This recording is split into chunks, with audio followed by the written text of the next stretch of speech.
I am so pleased and excited to welcome to the show two-time Olympic gold medalist, a CBS Sports analyst, former teammate of Lori Lindsey, and one of the greatest to ever do it, USA legend, Aly Wagner. Aly, welcome to the show.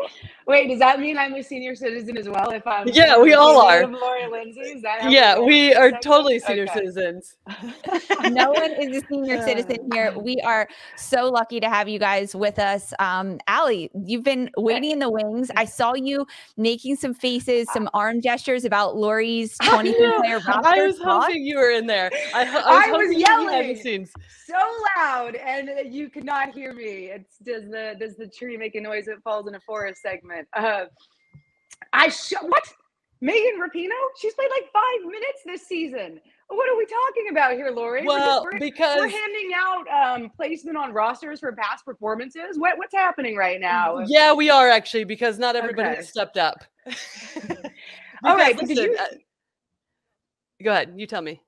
Listen, this is the best. This is why this is so great, because Aly and I have this argument all the time, or like debate all the time, I should say, about who should be on. With the last few players, I feel like we totally agree on like the whole, and then the last two, I'll throw some name out, and you're like, absolutely not. Absolutely not. And it's my favorite thing. It's my favorite thing. I am glad you're not our manager, because you'd be going, "Who's my favorite person to hang with?" All right, let's go. It's a long month for a World Cup. I need you by my camaraderie. Yeah. Exactly. Yeah, not for the manager. All right. This is performance based. This is women's football. Show me what you got. Megan Rapinoe, I'm sorry, not yet, not now. So Aly, who would be your front line right now for the Hatch US? would be in there. Hatch would be in there. I'm with you, Lisa. I honestly haven't broken but it would down you take by... three? But would you take this is my thing though, because I'm looking at it the way that I look at it, and it's not like, oh, I'm just want to pick Megan just for shits and giggles, everybody. Like, no, the way that I look at it though is like, okay, across the board and with the subs that you have available, bringing the most balanced front line, right? And who's going to bring something different? In my opinion, Kat and Alex and Hatch are not anything alike. I get that. Alex and Hatch would be more similar. And Kat has obviously been that starting number 9, and you can drop her deep. But then let's say right now with performance-wise, Alex is coming off the bench. How is Hatch getting on the field at that point in time, right? I think but I think first of all, you did say you have some balance. Hatch brings balance. Kat Macario brings balance. And I think that with Aly, you need a player also that can play well with the other players. I think Hatch does a little bit of that, even though that's not her strong or skill set. We've seen the relationship that is developing between her and Rodman, Ashley Sanchez. Those are really important factors, I think, going into a world tournament where national team doesn't take priority, NWSL takes priority. So you're getting reps with each other outside of national team training camp. Pugh's in there, Smith's in there. And I would even look at Morgan Weaver. Of course, who's the other? What about between winger. Like Press and Morgan? I would take Press right now, and that's because she is a different winger. That's a player. Again, you have a little bit of experience out of there, and team chemistry matters. So only those on the inside know whether that's the right decision. But for performance, I would still take Press. When you look at Alex Morgan, she's in good form. Don't get me wrong. I'm not dropping her hot and fast, but 3 of her 6 goals have been penalties. So even though we can say 6 goals in regular season, right now 3 are penalties. So I start to scratch those off the list. She didn't even draw those penalties. Yeah, exactly. So when you look at it, Mallory Pugh, 45 minutes, 2 goals, one of them kind of penalty-ish. But she's right now leading in goals per minute. So I think you need fresh faces, turnover. And you do need some experience, but I don't know that it's got to come necessarily from that front line. Yeah, no doubt. I mean, we're all on the same page. This front line is like my favorite. No, we're not. Right we're taking Megan Rapinoe. We are not on the same page. We're not on the same page as that, but everything else in terms of experience, getting fresh faces on there, no doubt, right? Like, I will debate this to the end on terms of a few players that I think should go over others, which I feel like would be, yes, internal stuff, who's the best teammates, who's getting stuff done, who's holding the team together for sure. But there's no debate on terms of Macario or Pugh. Like, those two would for sure, hands down right now, be on the front line. And then that third one would be a little bit up in up for debate for me, and what that looks like. Sophia Smith, Macario, and Pugh, like done. Yeah, It's yeah. done. You know what? I feel like as of late though with Sophia Smith, there's a bit of a question in terms of like, could I go with a Trinity Rodman or somebody? Now, Sophia Smith though, at the national team level right now, I'd choose over Trinity Rodman because she's performed at that level, right? So, but that's where I go with the toss up in terms of like a Sophia Smith or a Trinity, depending on again who you're playing and who's also on the in the lineup. To your point about those relationships, right? And that's why I'd also have Dahlkipper in there because you talk about Germa in the back line; those two are getting consistent minutes together, right? So that's just. And you look down I think when you look down the spine. I actually, oddly enough, that has been the strength of our team historically, but that is where we're the weakest. Yeah. And so when there isn't depth in the midfield, there is no six, and center back without Tanner Davidson, it looks really thin. Yeah. So I think this is where Vlaco starts to need to be a bit creative. I've talked about Alex Herrera getting a sniff.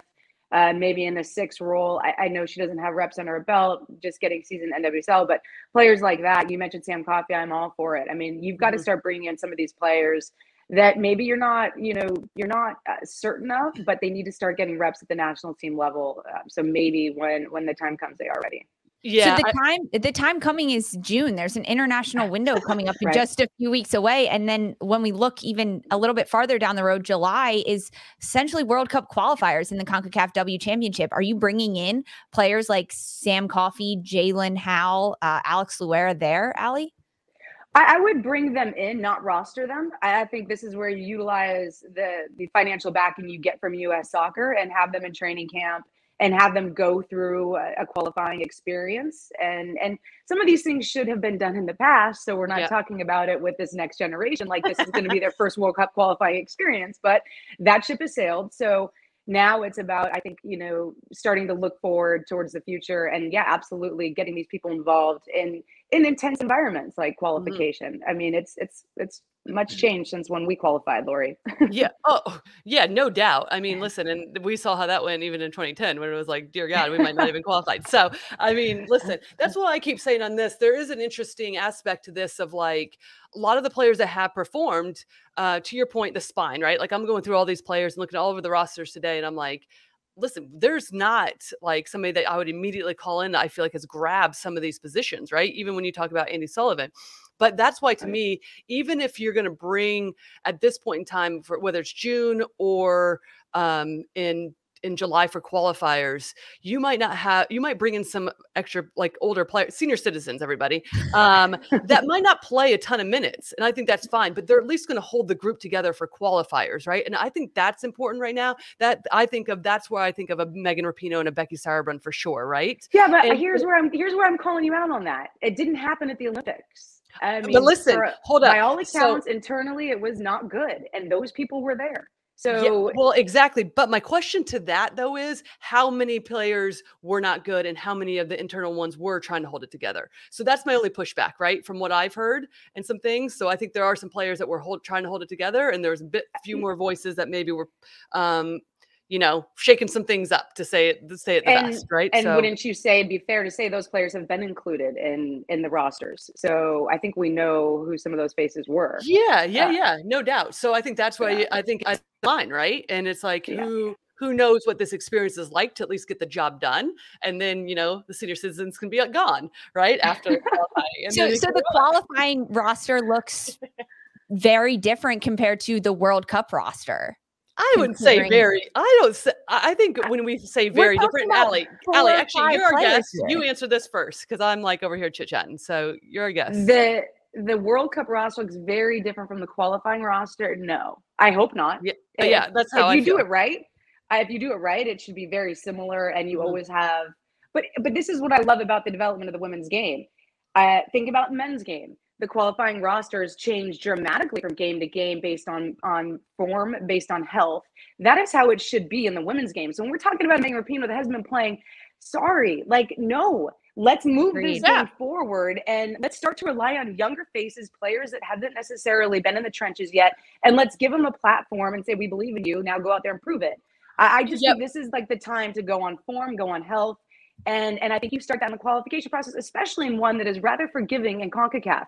You know, this isn't UEFA over here. This is CONCACAF, and this is something we should be able to manage.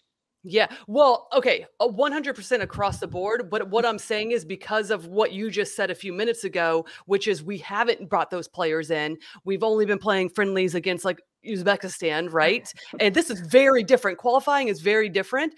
And yes, CONCACAF is forgiving, but we're going to see potentially a lot of different scenarios, right? Like, what do the fields look like in terms of this, right? Yeah. Are they watered? Are teams going to sit back? Like, there's going to be the smallest little details that some of our players aren't going to be used to. And historically, we have not performed well against teams that sit back. And how do we break that down, right? There were some struggles in just a few months ago at the She Believes Cup. So regardless of any of that stuff and how I agree with performance and what that looks like, I'm just saying at this point in time, it would be beneficial to have a few faces that have been there, that understand what it takes, right? And then to your point as well, I don't think that there should be much turnover going into the World Cup, but there will be, depending on injuries and performance-wise and potentially age, will look very different. Is Aly not on with us anymore? Yes, she just froze and she just left, but I was listening to her rant, Lori. I mean, Yeah. This is fantastic. This conversation is amazing. Everyone in our chat is siding with Aly in this one, Lori. So oh no, I think that's totally Aly, they're saying that she needs to have a direct line to Vlatko Andonovski, Aly. That way, that's what our chat's saying, that you need to speak directly to him because he's got all the answers. I understand that people do not want like the senior citizens. I get it, right? My pushback that is the hill you're dying on. And we're actually not debating in terms of like whether we should be going off of performance. I 100% agree in terms of pushing, but the reality is with our team who has a lot of expectations, and we even get all the questions is like, Vlatko have much more time? What are these conversations, right? Like the way that it's resulted is in terms of going after the back-to-back, trying to win the World Cup and then back to the Olympics, right? Then losing a year. We have a shortened time period now for a team that has a lot of expectations on their shoulder and a lot of players that are performing very highly in our league, but don't have a ton of experience at the national team level. My only point is against teams that potentially are going to sit back, who are going to have some soccer savviness in them. That does not mean that we don't, but we haven't faced some of this stuff collectively as a group. So in that regard, I would bring in a few players that have that experience, even if they don't see time, right? Who I believe behind the scenes will elevate what's happening, right? Not hinder it. That's my only thing. That could be like your Kelly Herrera. That could be Becky Sauerbrunn. Well, yeah, that's what, Becky is the one player outside of, and then I also mentioned Megan, right? Like that. Those are the two, because the other two that you all have agreed upon is Kristen Press and Alex Morgan. Those are the only other two that we'd be considered. No one else on this. We're talking about senior citizens. So. Yeah. But you're also talking about Sam Mewis. Oh, Sam Mewis, I only put in there for next year if she's available. I actually didn't have her as a current player. Okay. Yeah. She's dealing with a bit of an injury. So I love this. This debate and this conversation is long time. Fantastic. We get a lot of questions about this. Aly, I want to pose a question towards you that actually was prompted by one of our listeners.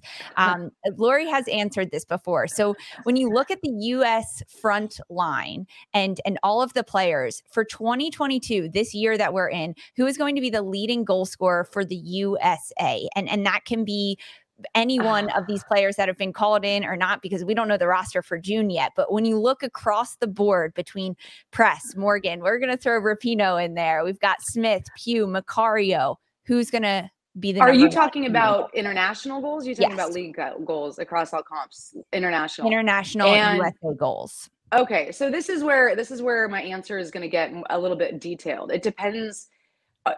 We're going into a soft qualification tournament, more than likely, which means players are going to rack up goals that maybe ordinarily wouldn't against a tougher competition. So given that, I would lean towards. There's a lot of options here. I'm leaning towards Mallory Pugh. I think she stays healthy, knock on wood. And I just think, her ability against opponents in tight spaces, her ability against opponents with a high line, she's got that going for her. I think she's been a little bit more of a goal poacher than I've ever seen her be over the past year or so. So I would go with her. I think Sophia Smith, not clinical enough yet. Ashley Hatch, if she got enough playing time, I'd put up there because I do think she's such a poacher. Don't think it's necessarily going to be Macario. I think she's going to do a lot of the assisting, attract a lot of attention. Okay. I mean, it's fair. Yeah, I think that'll, and I like the Malpia shot, like a shout out, because I think that's extremely fair as well. I mean, her finish yesterday, right? Like she's finishing balls that, like, what I was saying is we don't really see anybody else right now. Just except Ashley Hatch. Ashley Hatch had a very similar one, but I'm just saying. Sometimes Ashley Hatch, right? Oh, and also Morgan. I mean, she's a Washington Spirit. You should be like leading that. Listen, I have to like cool my jets a little bit with the Washington Spirit, right? Because I'm like pro them all the time, right? So I gotta pretend like I like some other teams here. One of my favorite comments, I think, was this Sean Motor City Sean, who's like, I agree with Aly except for Weaver, so I'm just joking about Weaver. Sean, you're gonna come around, all right? Yeah. No, what? I'm a Weaver fan as well. I'm also a Bethany Bolster fan. I think you call in a number of players that could do well in the system, right? Seriously, Weaver's like a young Morgan to me. Yeah. Lisa, who did you think was going to lead? I honestly split between those two, Pugh and Macario. I'd like the point you make, Aly, about Ashley Hatch, if she gets enough time, because with the time that she has been given with the US, she just is on the field for 2 minutes and she scores a goal. So if we're talking pure quantity of goals, could be Hatch depending on the minutes and depending on, as you mentioned, a little bit of softer competition that the US is going to face heading into this summer. Yeah, absolutely. And the one thing that we guys probably have talked about a ton, but it was just when we're going over this roster, it reminded me we need the refs and NWSL to step up and protect these players, keep them healthy, because it's been hairy in some of the matches that we've seen. Yeah. This is a whole conversation we could talk about the refs. Aly, we'll get you back on for that one. I want to ask you a question though. We mentioned Lori, she's high on her Washington Spirit. She does try to calm it down a little bit for us, but for you as a former player, you played with the LA Soul, and now there are 2 California sides in the NWSL, but Angel City being in LA, I see the fist pump. How special is this? Well, first of all, I think we need another one. So it's great. We're just building. Let's get one in Philadelphia first for Lori and I for now. Come on, then we'll work on it. You guys are East Coast heavy. We need to balance it out. We need regional. Yeah, playoffs. We do need regional. We were looking at the standings yesterday, and I'm like, this is an eyesore. It's just like 12 teams packed in there. Like, let's get some divisions. Yes, let's go. We need the Bay, but it's awesome. I mean, it's so good to have California teams back in it and doing so well. I mean, I know it's early in the season, but I love seeing them, sitting at the top of the table and just the way they've done it. I think obviously Angel City in particular, changing the business model for NWSL franchises and really raising the bar, making everyone else step up. So that has been probably the thing that's made me smile the most. San Diego's done it incredibly well on the pitch. I think when we look at expansion sides and the style of play, the quality of play, they've been incredibly impressive. So both get total wins for me for different reasons. I love that. Yeah. San Diego has been impressive to watch. They're fun defensively, very organized, higher up the pitch, organized as well. And we talked a little bit about Alex Morgan. She's getting goals that are mostly PKs, but hey, they're still getting goals. And San Diego is number 1 in the standings. So a goal is a goal is a goal in the NWSL. And it counts despite anything that happens. There was also a little bit of, I don't know if either of you saw it, on the Orlando free kick goal against Chicago Red Stars. Was Amy Turner offside on that free kick? Did you see it, Aly? I actually couldn't tell. I saw it. Angle. I know. I didn't have definitive evidence. Let's put it that way. Go. And if that's the case, let the goal stand. Give a center back some love. Very PC on the definitive evidence. I love that. Aly, we didn't get enough of you throughout this conversation, and we've hit our hour here at 4:00. We're going to have you back on this USWNT hour because we have a lot of fun here and we want you to join in with it. Before we go, though, a voice of reason. I was just about to say, I need to throw out some more like ridiculous pickup for myself and then get Aly to debate me here. So no, what shoes you got on? You got Hugh Hefner shoes on? That's what I need to know. I got my slippers. Exactly. Actually, Hugh Hefner slippers. Yeah, exactly. Okay. I love it. And everyone that drops in their questions, thank you so much for it all. Final thoughts from either of you besides the Hugh Hefner slippers that you got going on. Lori, first. We do need to come back on because it'll be fun though to once we get a better idea of maybe what the next international break roster will look like, and break it down and like go into like why we think what Yeah. Vlatko was thinking and why, right? So Yeah, absolutely. We'll just put words in his mind. yeah. You're the direct line. Yeah. This Hey, Hatch. yeah. Don't worry, could be Vlatko. it. I'm not going to share your number.